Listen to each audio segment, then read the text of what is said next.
चलिए स्टार्ट करते हैं प्रश्नों को। भारतीय संविधान का कौन सा अनुच्छेद कानून के सामने समानता की बात करता है? तो अनुच्छेद 14 जो है वह कानून के सामने समानता की बात करता है। तो अनुच्छेद 14 इसका राइट आंसर हो जाएगा। अनुच्छेद 12 के अंतर्गत राज्य की परिभाषा की बात की गई है। राज्य की परिभाषा की बात, अब राज्य की परिभाषा यानी किस संदर्भ में? जब भारत और संसद उसमें शामिल हों, प्रत्येक राज्य की सरकार और विधायिका, तो इससे रिलेटेड उसमें परिभाषा सम्मिलित की गई है। अनुच्छेद 19 क्या कहता है? अनुच्छेद 19 प्रत्येक नागरिक को स्वतंत्रता देता है बोलने की, शांतिपूर्वक ढंग से सभा करने की, कोई भी अपना यूनियन या पार्टी बनाने की, संघ बनाना चाह रहे हैं आप, सहकारी समिति का गठन करना चाह रहे हैं या फिर कोई भी यूनियन आप बनाना चाह रहे हैं, तो 19(1)(c) एक ऐसा आर्टिकल है जो आपको परमिशन देता है यह कार्य करने की। 19(1)(b) शांतिपूर्ण ढंग से आप कहीं भी सभा कर सकते हैं, सरकार की किसी नीति के खिलाफ आप प्रोटेस्ट अगर करना चाहते हैं तो कर सकते हैं। तो शर्त यह है कि आप हथियार लिए बिना कोई भी प्रदर्शन आप कर सकते हैं शांतिपूर्ण ढंग से। यह अधिकार आपको 19(1)(b) में दिया गया है।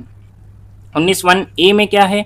19(1)(a) आपको भाषण और अभिव्यक्ति की स्वतंत्रता देता है, मीन्स अपने विचार प्रस्तुत करने की स्वतंत्रता देता है। 19(1)(d) क्या है? 19(1)(d) के तहत आप संपूर्ण भारत क्षेत्र में कहीं भी स्वतंत्र रूप से घूम सकते हैं। यह अधिकार आपको 19(1)(d) के तहत मिला हुआ है। 19(1)(e) के तहत आपको कहीं भी भारत के क्षेत्र में बसने का अधिकार है, कहीं भी आप निवास कर सकते हैं। और 19(1)(f) जो कि अब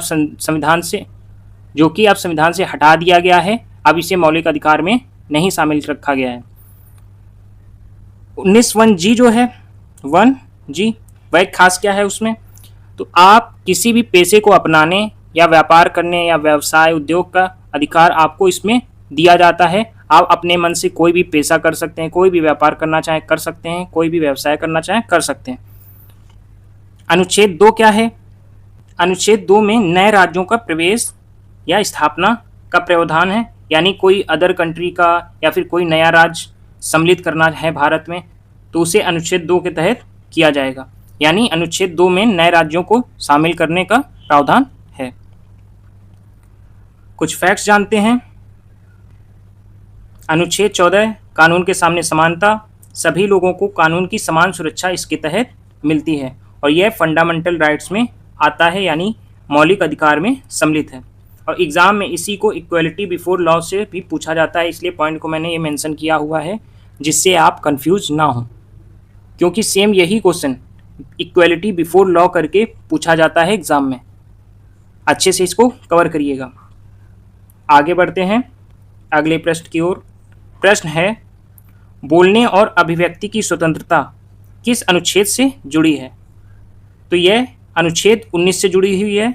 अभी हम लोगों ने डिस्कस किया, जस्ट प्रश्न 1 में डिस्कस करके आए हैं सभी 19 के पार्ट को, 19(1) के सभी पार्ट को। उसमें हम लोगों ने अभी 19(1)(a) में जाना। 19(1)(a) में क्या है? बोलने और अभिव्यक्ति की स्वतंत्रता प्रत्येक नागरिकों को मिली है। संविधान के तहत प्रत्येक नागरिकों को बोलने की स्वतंत्रता दी गई है। अनुच्छेद 15 क्या कहता है?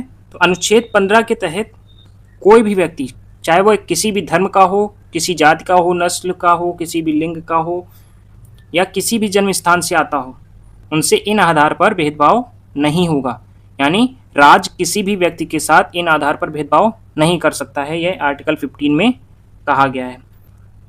आर्टिकल 17 क्या है? अनुच्छेद 17 छुआछूत के व्यवहार को गैरकानूनी मानता है, चाहे वह जाति के आधार पर हो, धर्म के आधार पर हो या जन्म के आधार पर हो। अनुच्छेद 17 में छुआछूत का व्यवहार गैरकानूनी कहा गया है। आर्टिकल 22 क्या कहता है? आर्टिकल 22 एक तरीके से किसी भी गिरफ्तार किए हुए व्यक्ति को संरक्षित करता है। किस तरीके से? कि जिस व्यक्ति को गिरफ्तार किया गया है उसे बिना बताए हिरासत में नहीं रखा जा सकता, उसे जल्द से जल्द गिरफ्तारी के कारण उन्हें बताने पड़ेंगे। अनुच्छेद 22 में यह सिक्योरिटी किसी भी नागरिक को दी जाती है। और एक कंडीशन इसमें और होती है अनुच्छेद 22 में कि गिरफ्तार अगर किया है, तो किसी भी व्यक्ति को गिरफ्तार किया है तो उसको 24 घंटे के भीतर कोई भी जो निकट में मजिस्ट्रेट होगा उसके समक्ष प्रस्तुत करना होगा। अनुच्छेद 22 में ऐसे प्रावधान हैं कि अगर किसी व्यक्ति को गिरफ्तार किया गया है तो 24 घंटे के भीतर उसको निकटतम मजिस्ट्रेट के समक्ष प्रस्तुत करना होगा, है ना। तो ये कुछ इंपॉर्टेंट पॉइंट अनुच्छेद 22 से रिलेटेड हैं। आगे बढ़ते हैं, कुछ फैक्ट्स जानते हैं। अनुच्छेद 19 नागरिकों को कुछ स्वतंत्रताएं देता है। इसमें बोलने और अभिव्यक्ति की स्वतंत्रता आती है, शांतिपूर्वक सभा करने की स्वतंत्रता भी आती है, अभी हम लोगों ने डिस्कस किया था। संगठन बनाने की भी स्वतंत्रता आती है, और ये सभी आर्टिकल 19 के ही अंतर्गत आते हैं। आगे बढ़ते हैं अगले प्रश्न की ओर। जीवन और व्यक्तिगत स्वतंत्रता का अधिकार किस अनुच्छेद में है? इसका जो राइट आंसर है वह है अनुच्छेद 21। अनुच्छेद 21 के अंतर्गत जीवन और व्यक्तिगत स्वतंत्रता का अधिकार नागरिकों को प्राप्त है। इसके अंतर्गत निजता का अधिकार भी आता है। अनुच्छेद 20 क्या है? यह किसी भी व्यक्ति को राज्य द्वारा मनमाने ढंग से दी गई सजा से बचाता है। अनुच्छेद 22 नागरिकों को गिरफ्तारी और हिरासत के खिलाफ कुछ विशेष संवैधानिक संरक्षण प्रदान करता है। अभी इससे पहले वाले प्रश्न में हम लोगों ने जाना उसको। अनुच्छेद 25 क्या है? तो आपको यह स्वतंत्रता प्रदान करता है कि आप कोई भी धर्म को फॉलो कर सकते हैं, यह आपके पास स्वतंत्रता है। आप कोई भी धर्म फॉलो करें, यह आपको स्वतंत्रता मिलती है। आगे बढ़ते हैं फैक्ट्स की तरफ। अनुच्छेद 21 बहुत इंपॉर्टेंट है, किस लिहाज से अभी हम लोगों ने जाना। अनुच्छेद 21 प्राइवेसी देता है हम लोगों को। जीवन और व्यक्तिगत स्वतंत्रता का संरक्षण इसी के तहत होता है। हम लोगों को अपनी लाइफ से रिलेटेड प्राइवेसी इसी अनुच्छेद के तहत मिलती है। तो यह जीवन और व्यक्तिगत स्वतंत्रता से जुड़ा है। एग्जाम में आर्टिकल 21 में डायरेक्ट सवाल आता है। क्यों पॉइंट हमने ये मेंशन किया, शायद अब आप समझ पा रहे होंगे, क्योंकि यह आर्टिकल डायरेक्टली अपने लाइफ से रिलेट करता है। हम लोग को प्राइवेसी इसी आर्टिकल के तहत मिलती है। राइट टू प्राइवेसी भी आर्टिकल 21 से जोड़ा गया है। यही फैक्ट्स है जिसके कारण यह प्रश्न बहुत पूछा जाता है। अब बढ़ते हैं अगले प्रश्न की ओर। अगला प्रश्न है, 6 से 14 वर्ष के बच्चों को मुफ्त और अनिवार्य शिक्षा का अधिकार किस अनुच्छेद में दिया गया है? यहाँ प्रश्न आया है 6 से 14 वर्ष तक के बच्चों को। एक प्रश्न होता है 6 वर्ष तक के बच्चों को, उसका आंसर अलग हो जाता है, लेकिन यहाँ प्रश्न है 6 से 14 वर्ष तक के बच्चों के लिए। तो इसका राइट आंसर है अनुच्छेद 21A। अनुच्छेद 21A 6 से 14 वर्ष तक के बच्चों को मुफ्त शिक्षा और अनिवार्य शिक्षा का अधिकार देता है। अनुच्छेद 19 अभी हम लोग ने डिस्कस किया। अनुच्छेद 32 क्या है? भारतीय संविधान का जो अनुच्छेद 32 है यह बहुत ही महत्वपूर्ण है नागरिकों के लिए। क्यों? क्योंकि यह नागरिकों को उनके मौलिक अधिकारों की हनन की स्थिति में, यानी जो नागरिकों को मौलिक अधिकार प्राप्त हैं, अनुच्छेद 35 तक जो मौलिक अधिकार नागरिकों को प्राप्त हैं, अगर किसी स्थिति में किसी भी नागरिक को यह लगता है कि उसके अधिकारों का हनन हो रहा है, तो वह सीधे सर्वोच्च न्यायालय में अपील कर सकता है, अपने अधिकार की मांग कर सकता है। इसका अधिकार आर्टिकल 32 में दिया गया है। अनुच्छेद 45 क्या है? तो अनुच्छेद 45 ही कन्फ्यूजन क्रिएट करने वाला एक आर्टिकल है। यह जो अनुच्छेद 45 है, किसका हिस्सा है? DPSP यानी राज्य के जो नीति निर्देशक तत्व होते हैं उसका हिस्सा है। उसी के तहत इस आर्टिकल में क्या कहा गया है? राज्य के सभी बच्चे जो 6 वर्ष की आयु पूरी करने तक उनकी प्रारंभिक जो बाल्यावस्था की देखभाल है और शिक्षा के लिए प्रयास करेगा, आर्टिकल 45। क्लियर? फैक्ट्स क्या हैं? अनुच्छेद 21 से शिक्षा का अधिकार देता है, जिसमें 6 से 14 वर्ष तक के बच्चों के लिए शिक्षा अनिवार्य रूप से दी जाती है। और इसे 86वें संविधान संशोधन के तहत 21A में जोड़ा गया, और यह मूल अधिकार का पार्ट है, यानी फंडामेंटल राइट्स में सम्मिलित है। मौलिक अधिकारों की रक्षा के लिए सीधे सुप्रीम कोर्ट जाने का अधिकार किस अनुच्छेद में दिया गया है? इसका जो राइट आंसर है वह है अनुच्छेद 32। अनुच्छेद 32 में मौलिक अधिकारों की रक्षा के लिए सीधे सुप्रीम कोर्ट जाने का अधिकार दिया गया है। अनुच्छेद 21 क्या होता है? अनुच्छेद 21 में हम लोगों की प्राइवेसी को लेकर के है। जीवन और व्यक्तिगत स्वतंत्रता का संरक्षण अनुच्छेद 21 में दिया गया है, इसका प्रावधान अनुच्छेद 21 में है। अनुच्छेद 44 यह संबंधित है यूसीसी से, यानी समान नागरिक संहिता से। यह अनुच्छेद संबंधित है जो राज्य को निर्देश देता है कि वह भारत के पूरे क्षेत्र में सभी नागरिकों के लिए एक समान नागरिक संहिता लागू करे, यानी यूसीसी को लागू करे। अनुच्छेद 51 ये नागरिकों के मौलिक कर्तव्यों को दर्शाता है। अनुच्छेद 51 ए में नागरिकों के मौलिक कर्तव्यों का वर्णन है, यानी फंडामेंटल ड्यूटीज। तो अनुच्छेद 51 ए में फंडामेंटल ड्यूटीज का वर्णन किया गया है। आगे फैक्ट्स जान लेते हैं। अनुच्छेद 32 सुप्रीम कोर्ट में जाने का अधिकार देता है। किस लिहाज से? अगर किसी भी नागरिक के मौलिक अधिकारों का हनन हो रहा है तो वह अनुच्छेद 32 के तहत सुप्रीम कोर्ट में जा सकता है। यह फंडामेंटल राइट की रक्षा करता है, यानी मौलिक अधिकारों की अनुच्छेद 32 रक्षा करता है। डॉक्टर भीमराव अंबेडकर ने इसे संविधान की आत्मा कहा था। अनुच्छेद 32 को अगर पूछा जाता है कि डॉक्टर भीमराव अंबेडकर ने क्या कहा, तो संविधान की आत्मा डॉक्टर भीमराव अंबेडकर ने अनुच्छेद 32 को कहा था। इसमें रिट्स जारी की जा सकती हैं। अगले पृष्ठ की ओर बढ़ते हैं।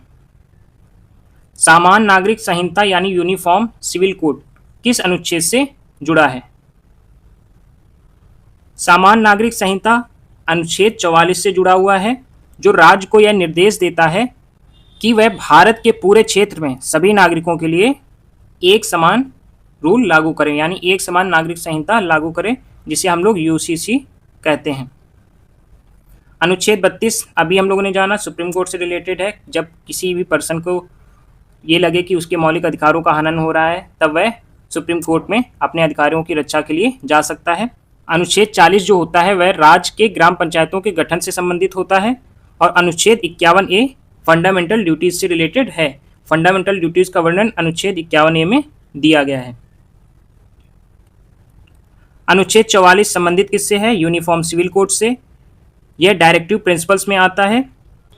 डायरेक्टिव प्रिंसिपल्स अदालत से सीधे लागू नहीं कराए जा सकते हैं। तात्पर्य क्या है? तो तात्पर्य यह है कि राज्य चाहें तो अपने क्षेत्र में इसको लागू कर सकते हैं, ना चाहें तो नहीं कर सकते हैं। मीन्स अदालत इस पर कोई भी प्रेशराइज नहीं करेगी, और यह अदालत भी किसी राज्य में अपने अकॉर्डिंग लागू नहीं करा सकती। एग्जाम में इसे डीपीएसपी से जोड़कर पूछा जाता है, तो इसको अच्छे से कवर कर लीजिएगा। राज्य के नीति निर्देशक तत्व जितने भी हैं अच्छे से उनको पढ़ लीजिएगा। आगे बढ़ते हैं अगले प्रश्न की ओर। भारतीय नागरिकों के मौलिक कर्तव्य किस अनुच्छेद में दिए गए हैं? इसका राइट आंसर है अनुच्छेद 51 ए। अनुच्छेद 51 में फंडामेंटल ड्यूटीज यानी मौलिक कर्तव्य भारतीय नागरिकों के लिए दिए गए हैं। अनुच्छेद 40 क्या है? अनुच्छेद 40 जो है वह ग्राम पंचायतों के गठन से संबंधित है। अनुच्छेद 44 यह यूसीसी से रिलेटेड है, यानी यूनिफॉर्म सिविल कोड से रिलेटेड, अभी हम लोगों ने जाना। अनुच्छेद 368 आखिर यह क्या भला है? तो अनुच्छेद 368 के तहत ही सरकार संविधान में कोई भी संशोधन कर सकती है, यानी संसद को पावर इसी आर्टिकल के तहत दिया जाता है कि वह संविधान में संशोधन कर सके। तो 368 इस लिहाज से बहुत इंपॉर्टेंट हो जाता है। अगर आपसे प्रश्न किया जाए कि संसद किस अनुच्छेद के तहत संविधान का संशोधन कर सकती है, तो अनुच्छेद 368 के तहत संसद संविधान का संशोधन कर सकती है। आगे बढ़ते हैं अगले प्रश्न की ओर। आगे बढ़ते हैं, फैक्ट्स जान लेते हैं। अनुच्छेद 51 फंडामेंटल ड्यूटीज से रिलेटेड है। इसे 42वें संविधान संशोधन से संविधान में जोड़ा गया था। पहले इसमें 10 मौलिक कर्तव्य जोड़े गए थे, फिर बाद में 86वें संशोधन से एक और कर्तव्य जोड़ा गया, जो आप आर्टिकल 21(a) के तहत पढ़े हैं, 6 से 14 वर्ष तक के बच्चों को अनिवार्य शिक्षा। और यह कर्तव्य किसका है? जो पेरेंट्स हैं, जो उनके गार्जियन हैं, उनका यह कर्तव्य होगा कि 6 से 14 वर्ष तक के बच्चों को अनिवार्य रूप से शिक्षा दिलाएं। तो यह 11वां मौलिक कर्तव्य जोड़ा गया था 86वें संविधान संशोधन से। आगे बढ़ते हैं अगले प्रश्न की ओर। राष्ट्रपति की क्षमादान शक्ति किस अनुच्छेद से जुड़ी है? इसका राइट आंसर है अनुच्छेद 72। यह जो क्षमादान शक्ति है राष्ट्रपति की, यह अनुच्छेद 72 से रिलेट करती है। आर्टिकल 123 यानी अनुच्छेद 123 क्या कहता है? तो यह अनुच्छेद 123 राष्ट्रपति को ऑर्डिनेंस बनाने का पावर देता है। कब? जब संसद के दोनों सदन यानी लोकसभा राज्यसभा में से कोई एक या दोनों ही सत्र में ना हो, यानी दोनों का सत्र ना चल रहा हो या किसी एक का सत्र ना चल रहा हो, फिर भी राष्ट्रपति को यह लगे कि कोई एक कानून लाना देश के लिए बहुत ही आवश्यक है और सत्र चलने में अभी देरी है, तो वह अपने अधिकार से एक ऑर्डिनेंस यानी अध्यादेश ला सकते हैं। यह शक्ति अनुच्छेद 123 के तहत राष्ट्रपति को प्राप्त है। अनुच्छेद 143 क्या कहता है? अनुच्छेद 143 के तहत राष्ट्रपति को एक शक्ति प्रदान है। कैसी शक्ति? कि वह सर्वोच्च न्यायालय से सार्वजनिक महत्व को लेकर के या कानून से रिलेटेड कोई भी प्रश्न पर सलाह ले सकते हैं। यह राष्ट्रपति को शक्ति प्रदान है अनुच्छेद 143 के तहत। अनुच्छेद 148 यह किससे संबंधित है? यह CAG से रिलेटेड है, यानी जो भारत के नियंत्रक एवं महालेखा परीक्षक होते हैं उनके पद की और उनकी नियुक्ति, शपथ और सेवा शर्तों से यह जो आर्टिकल है 148 वह संबंधित है। कुछ फैक्ट जान लेते हैं। अनुच्छेद 72 के अंतर्गत राष्ट्रपति की पार्डन पावर आता है। राष्ट्रपति दया याचिका पर फैसला कर सकते हैं, यानी किसी की सजा को कम कर सकते हैं या किसी की सजा को माफ भी कर सकते हैं। डेथ सेंटेंस के मामलों में भी यह इंपॉर्टेंट है, इसलिए इस अनुच्छेद को अच्छे से रीड करिएगा डिटेल में भी। गवर्नर की सिमिलर पावर आर्टिकल 161 में होती है। अगर नेशनल लेवल पर देखें, कंट्री लेवल पर, तो अनुच्छेद 72 के तहत राष्ट्रपति को ये पावर दिया गया है कि वह किसी की सजा को भी माफ कर सकते हैं या फिर कम कर सकते हैं।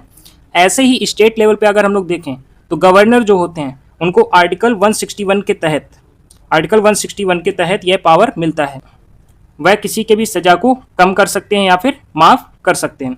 यह आर्टिकल 161 में दिया गया है। इसमें अक्सर लोग कंफ्यूज होते हैं, तो आर्टिकल 161 जो है वह गवर्नर से रिलेटेड है और अनुच्छेद जो 72 है यानी आर्टिकल 72 वह प्रेसिडेंट से रिलेट करता है। आगे बढ़ते हैं अगले प्रश्न की ओर। मनी बिल यानी धन विधेयक की परिभाषा किस अनुच्छेद में दी गई है? इसका जो राइट आंसर है वह है अनुच्छेद 110। अनुच्छेद 110 में मनी बिल यानी धन विधेयक की परिभाषा दी गई है। इसके तहत किसी भी कर का लगाना, समाप्त करना या उसमें बदलाव करना यह आता है। अनुच्छेद 108 के अंतर्गत क्या होता है? अनुच्छेद 108 के अंतर्गत दोनों सदनों यानी लोकसभा और राज्यसभा दोनों सदनों के बीच किसी भी विधेयक के गतिरोध को सुलझाने के लिए संयुक्त बैठक यानी जॉइंट सिटिंग का प्रावधान दिया गया है। अनुच्छेद 108 के तहत दोनों सदनों यानी राज्यसभा और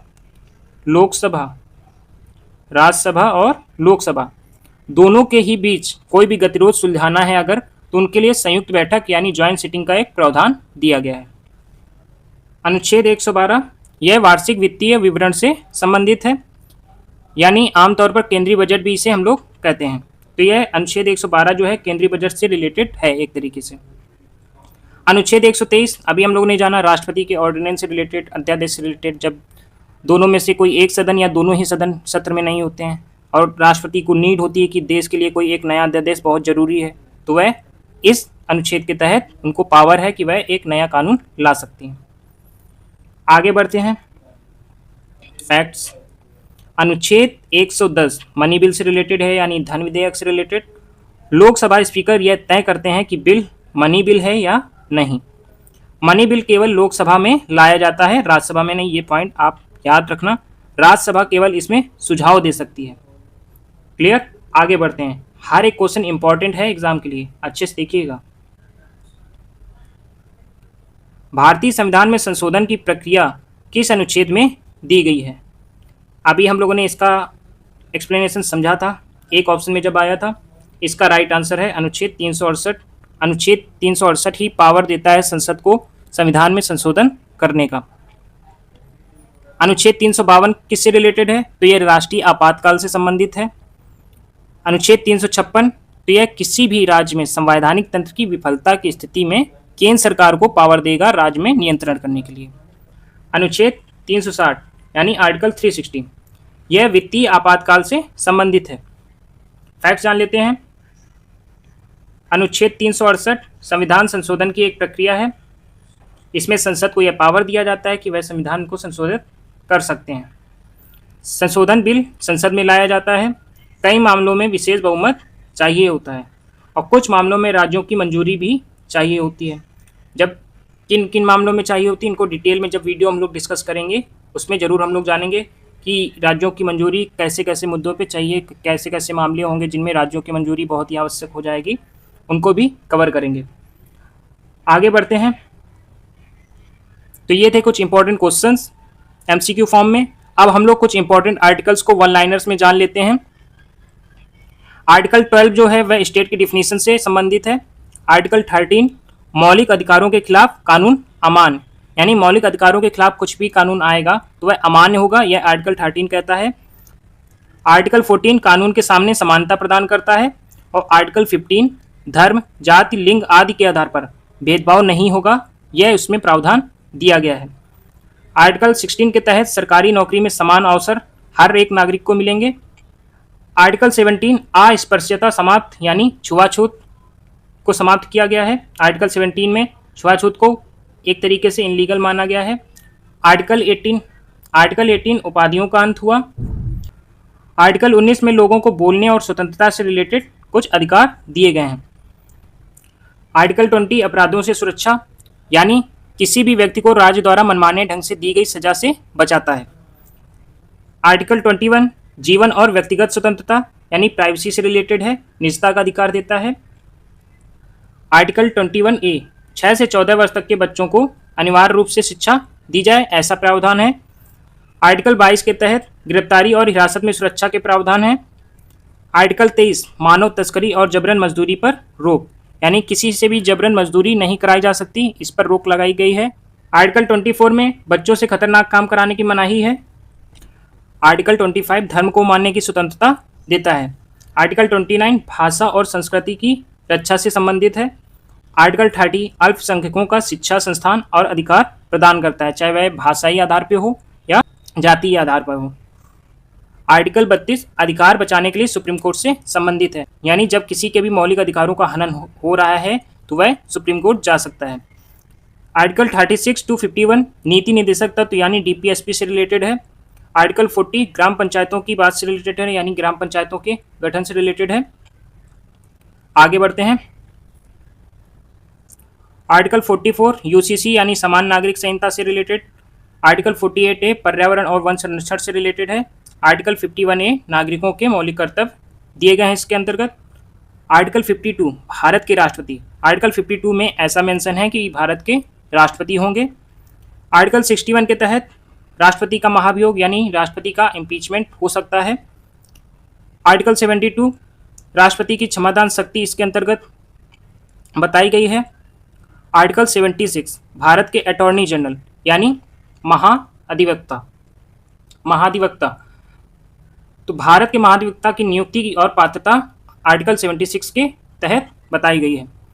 आर्टिकल 79 संसद की रचना से संबंधित है, जिसमें से ये तीनों ही एक ग्रुप में आप पढ़ सकते हैं। आर्टिकल 79 से लेकर आर्टिकल 81 तक संसद की संरचना से ही रिलेटेड है, जिसमें आर्टिकल 80 राज्यसभा से रिलेटेड, आर्टिकल 81 लोकसभा से रिलेटेड है।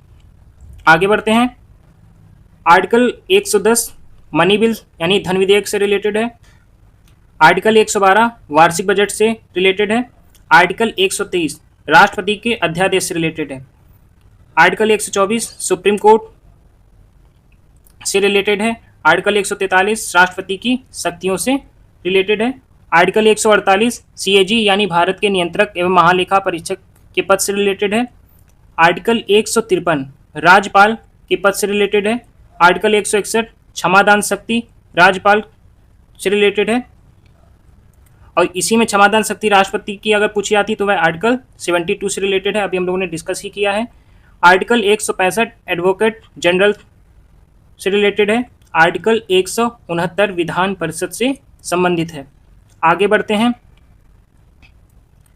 आर्टिकल 214 यह हाई कोर्ट से संबंधित है। आर्टिकल 226 हाई कोर्ट की रिट पावर से संबंधित है। आर्टिकल 243 पंचायत से जुड़े प्रावधान इसमें सम्मिलित हैं। आर्टिकल 280 यह वित्त आयोग से रिलेटेड है। आर्टिकल 312 अखिल भारतीय सेवाओं से रिलेटेड है।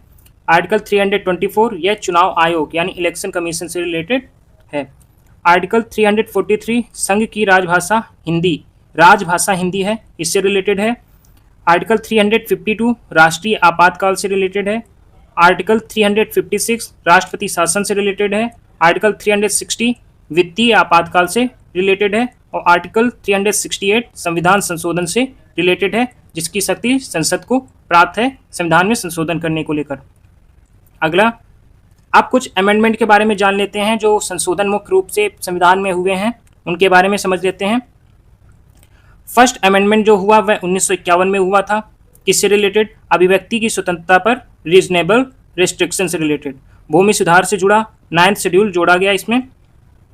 7th अमेंडमेंट 1956 में हुआ जो कि राज्यों के पुनर्गठन से रिलेटेड था।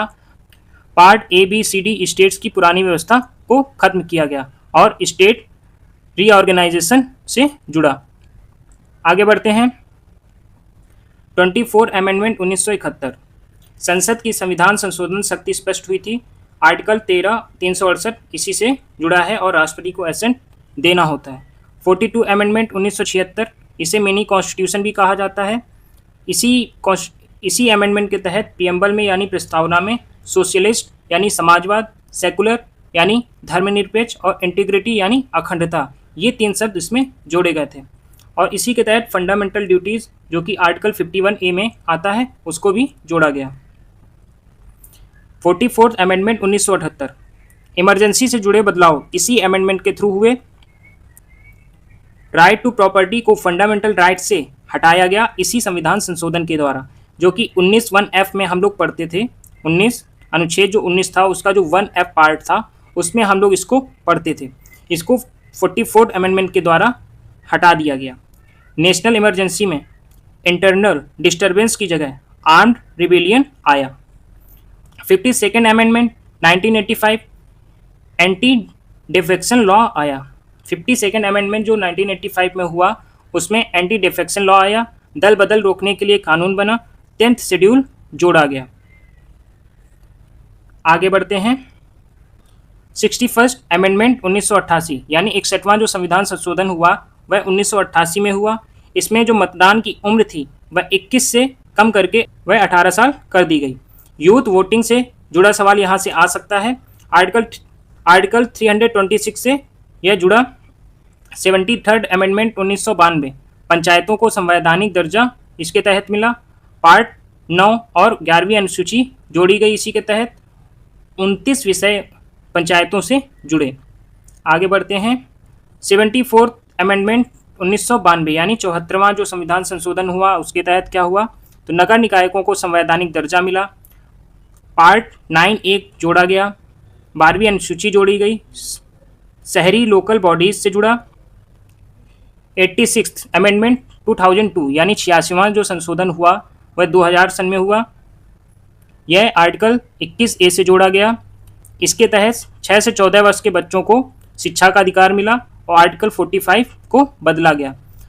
आर्टिकल 51A में कर्तव्य को जोड़ा गया। कौन से कर्तव्य, तो मौलिक कर्तव्य को इसके तहत जोड़ा गया था। आगे बढ़ते हैं। 91st यानी 91 अमेंडमेंट संविधान संशोधन जो था उसके तहत मंत्रिपरिषद के आकार पर सीमा लगाई गई। दल बदल कानून को और मजबूत किया गया। राजनीति में स्थिरता से जुड़ा यह अमेंडमेंट बहुत पूछा जाता है, अच्छे से कर लीजिएगा। 97th अमेंडमेंट 2011 कोऑपरेटिव सोसाइटीज से जुड़ा। आर्टिकल 43B से जोड़ा गया और पार्ट 9B भी इस संविधान संशोधन से जोड़ा गया था। आगे बढ़ते हैं। आर्टिकल 101 अमेंडमेंट 2016 यानी 101वां संविधान संशोधन जो हुआ है वह 2016 में हुआ था और इसके तहत GST लागू करने का रास्ता बना था। GST काउंसिल से जुड़ा प्रश्न इसी संविधान संशोधन से रिलेटेड आता है। आर्टिकल 279A इससे रिलेटेड बहुत इंपॉर्टेंट है। 102 अमेंडमेंट 2018 इसके तहत क्या हुआ, तो NCBC को कॉन्स्टिट्यूशनल स्टेटस मिला। आर्टिकल 338B इसी के तहत जोड़ा गया। सोशल जस्टिस से जुड़ा भी प्रश्न इसी के तहत आता है। 103 अमेंडमेंट 2019 EWS रिजर्वेशन इसी के तहत आया और यह आर्टिकल 15(6) और 16(6) से जुड़ा। 10% आर्थिक रूप से कमजोर वर्गों के लिए यह रिजर्वेशन आया था। 104 अमेंडमेंट 2019 यानी 104th अमेंडमेंट जो आया, संविधान संशोधन जो आया वह 2019 में आया था और यह SC/ST रिजर्वेशन की अवधि से रिलेटेड था, जिसमें SC/ST रिजर्वेशन से रिलेटेड अवधि बढ़ाई गई थी। एंग्लो इंडियन नॉमिनेशन इसके तहत खत्म कर दिया गया था। पार्लियामेंट स्टेट असेंबली से जुड़ा यह प्रश्न बहुत ही इंपॉर्टेंट है। आगे बढ़ते हैं। 105 अमेंडमेंट 2021 यानी 105वां जो संविधान संशोधन हुआ उसके तहत आखिर क्या हुआ, तो राज्यों की ओबीसी लिस्ट बनाने की शक्ति स्पष्ट हुई थी सामाजिक और शैक्षिक पिछड़े वर्ग से जो जुड़ा हुआ। 106 अमेंडमेंट 2023 106वें संविधान संशोधन के तहत महिलाओं के लिए वुमेन रिजर्वेशन आया और इसको हम लोग नारी शक्ति वंदन अधिनियम भी कहते हैं। और इसके तहत 1/3 यानी 1/3 सीट्स रिजर्व करने की व्यवस्था की गई। किसके लिए? महिलाओं के लिए। तो दोस्तों ये थी आज की क्लास। आज हम लोगों ने कॉन्स्टिट्यूशन के बारे में जाना, उसका बेसिक स्ट्रक्चर जाना और उनसे रिलेटेड जितने भी इंपॉर्टेंट क्वेश्चन आपके एग्जाम के रिगार्डिंग इंपॉर्टेंट रहने वाले हैं उनको जाना। ये सभी क्वेश्चन आप अच्छे से कवर कर लिए होंगे ऐसा मैं आशा करता हूँ। अगर वीडियो आपको पसंद आया हो तो लाइक ज़रूर करिएगा, दोस्तों के साथ शेयर भी करिएगा और चैनल को सब्सक्राइब भी करिएगा। PDF जो है वो हम आपको प्रोवाइड करा देंगे अपने टेलीग्राम चैनल से। तब तक आप ऐसे ही पढ़ते रहिए, आगे बढ़ते रहिए। जल्द ही मिलेंगे एक नए टॉपिक के साथ।